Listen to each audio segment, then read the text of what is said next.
waxaa la yidhi waabaa qof dumara oo la qabo oo min weynihi waxay u tagtay wadaad caalin ah wadaad sidaynu arki doonno cilmiga caqli doora ku darsaday markaas bay ku tidhi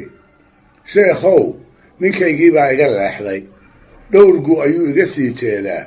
naag kale oo uu iga dambaysiiyey ayuu iga jeclaaday minyaradiibuu iskala dhigtay anigana waa inacay kolka waxaan kaa doonayaa inaad ii qorto qardhaas ii soo celisa xirsi aan mar labaad qalbigiisa ku hanto kolkaabaa wadaadkii yidhi waa tahaye waxaan ku idhaahda ma yeelaysaa seehaabay tidhi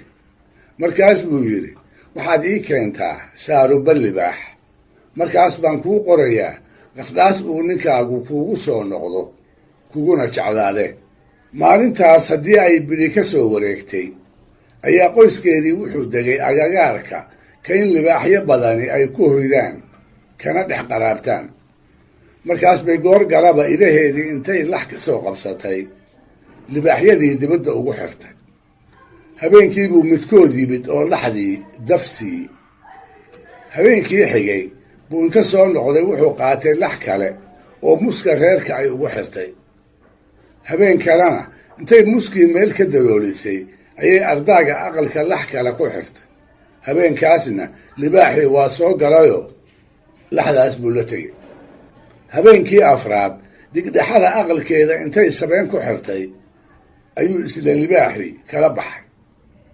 habeenkii shanaadna intay wan gowracday ayay laba saamood dhexdooda daloolisay wankiina laba u kala goysay kii ay hilbihiisii barna dibadda dhigtay barkii kalena aqalka soo gelisay iyana labadii saamood bay middood dhan iskaga laabtay oo mandiil xiiraysana soo dhowaysatay libaaxii baa habeen barkii soo dhacay markaas buu cunay barkii laxda ee dibadda yiil hadduu dhammaystay ayuu aqalka madaxa la soo gala isaga oo barkii kale soo tiigsanayay madaxiisii markuu dhaafay ayay haweenaydii shaarubihiisii aayar mandiishii kaga jartay kolkaas buu qaybtii laxda uga harsanayd la tegay isaga oo aan innaba dareemin inay wax ka maqan yihiin haweenaydii waxay waddaba shaarubihii libaaxa ayay sheekhii u keentay waxay ku tidhi sheekhow maanka iyo maskaxda waxaan shiilaba shaarubihii libaaxa ee aad ii dirtay waa kuwaane iga guddoon kolkaas buu ku yidhi sidee baad uga soo goysay